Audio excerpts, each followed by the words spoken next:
I'm Mistress Nocturne, your guide through the unsettling, the unexplainable, and the downright terrifying.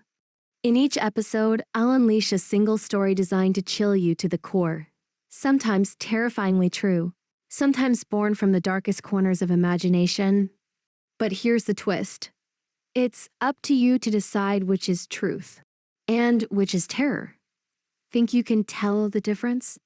Next week, I'll reveal what really lurked behind the story, fact or frightening fiction. So dim the lights, settle in, and prepare yourself for a journey into the unknown. Let's begin.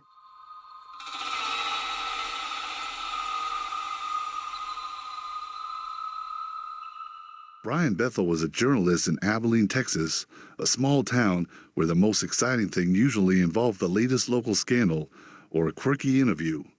His life, at the time, was dictated by routine. He was a man of logic, facts, and critical thinking, and he had always dismissed the strange stories he encountered in his work as mere exaggerations, products of overactive imaginations or misinterpretations. But that all changed one spring evening, in a parking lot under the flickering light of a movie theater marquee, when his logical worldview was torn apart. It was just another ordinary evening. The sun had set, casting the parking lot with a faint, golden glow. Brian had finished his work for the day and was on his way to pay his internet bill. He had parked his car under the soft light of the Camelot Communications building and was filling out his check when he felt a slight tap on his window. It startled him. There was no one around. He hadn't seen anyone walking through the lot when he arrived, and it was too late for foot traffic. He looked up, expecting to see someone who had perhaps parked far away or was lost. Instead, he saw the boys standing side by side at the driver's side window. The older boy appeared to be about 12, his posture slightly too rigid for comfort, his face unnervingly calm. The younger boy, perhaps 9 or 10, stood behind him, almost hidden in his shadow, his eyes downcast. "Excuse me, sir," the older boy said, his voice polite, but with a chilling monotone that Brian would never forget. "Could you help us out? We want to see the movie, but we forgot our money at home. Can you give us a ride?" It was a simple request, one that Brian, in any other situation, might have been inclined to help with. But something about the boys made him uneasy, an odd sense of danger in the air that made his skin crawl. "Where's your home?" Brian asked, his voice more cautious than he intended. "Maybe I can call someone for you." The older boy smiled faintly, a smile that seemed almost too controlled, too perfect. "It's not far," the boy said in a way that felt rehearsed. "We can tell you where it is. Just let us in your car, and we'll show you the way." Brian didn't respond immediately. He scanned the parking lot again, looking for any signs of other people, but it was empty. His instincts were on high alert now, telling him that something wasn't right. Why were they out here, so late, alone? He tried to remain calm, thinking perhaps it was just a harmless situation. Maybe the boys had simply gotten lost, or were struggling with a small crisis. He could help them, right? But then, the older boy said something that would forever haunt Brian's memory. "We can't come in unless you invite us." The statement was strange enough to make Brian's heart skip a beat. The words were delivered so casually, like a simple truth, yet it carried with it an undeniable weight, as if the boy had just spoken a law of the universe. It was then that Brian began to feel an unmistakable shiver run down his spine. As if on cue, the younger boy who had been standing almost entirely out of view finally looked up. And that was when Brian saw them, the eyes. The boy's eyes were completely black, not dark brown or deep gray, but an abyssal black, completely void of any whites or irises. It was as though their eyes were endless, pulling in all light and warmth, leaving only an endless chasm. Brian could feel his pulse quicken. It wasn't just the eyes, it was the overwhelming sense of wrongness that radiated from them. Something deep and primal within him screamed that this wasn't just strange, it was dangerous. His mouth went dry. He tried to look away, but he couldn't. It was like they were pulling him in, freezing him in place, holding him captive with their gaze. The world outside his car seemed to shrink, as though the very air around him grew denser, heavier. The shadows seemed to creep closer, and the hum of the car's engine became muffled, drowned out by a low, unsettling static that filled his ears. The older boy leaned closer to the window, his expression unreadable, but his voice steady and unyielding. Let us in. We just need to get home. Brian's breath caught in his throat. He wanted to scream, to tell them to get away, but his body wouldn't obey.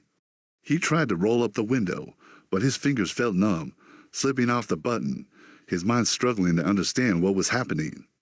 The air around him had changed, becoming thick, almost suffocating.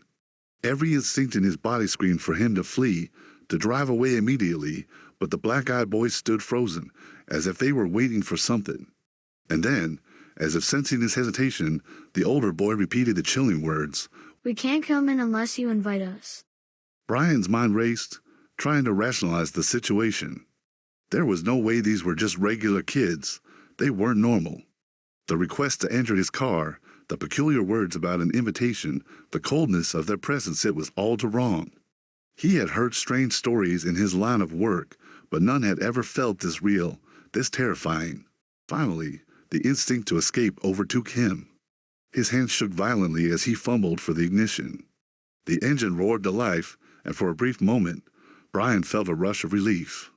He threw the car into reverse, the tires screeching against the pavement as he backed away from the boys.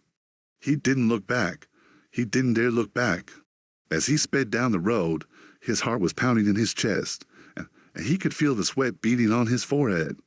His hands were trembling on the steering wheel, the vehicle rocking slightly as he drove faster and faster. He glanced into the rearview mirror, expecting to see the boys still standing there, watching him. But when he looked, there was nothing, just the dark, empty parking lot. The boys were gone. The panic in Brian's chest didn't fade as he drove farther away from the scene. His mind raced with disbelief. How had they vanished so quickly? Why hadn't they made a sound as he drove away? How had they been so silent, so still? It was only when he reached a well-lit intersection miles away that his hands stopped trembling and his heart rate slowed enough for him to think. The encounter wasn't just unsettling, it was a warning. Whatever those boys were, they were not human, and there was something dark, something deeply unsettling about their presence.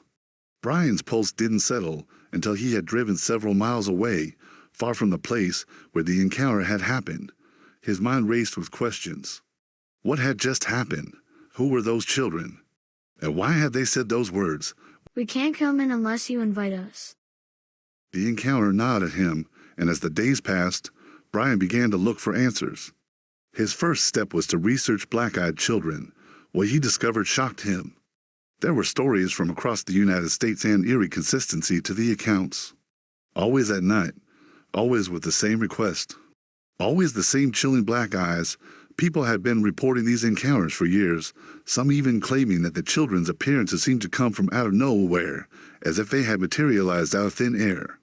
Brian wasn't the only one who had been targeted by these children. People across the country had similar storied strange children with eyes like pits of darkness, demanding entry into homes or cars. Some claimed that after encountering the black-eyed children, strange and unsettling things began to happen to them, electrical failures, vivid nightmares, and feelings of being watched long after the encounter ended. The more Brian looked into it, the more he became convinced that he had experienced something far beyond his understanding. These children were not human, they were something else. But what? It wasn't just an ordinary haunting or an urban legend. The way they acted, the way they seemed to know things, the unnatural calmness of their request, it all pointed to something far darker. To this day, no one knows who or what they are. But one thing is certain, if they ever come knocking, you must never let them in.